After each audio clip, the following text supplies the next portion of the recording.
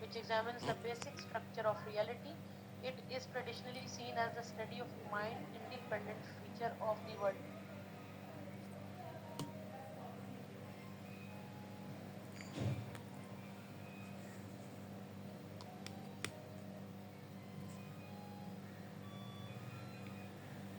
So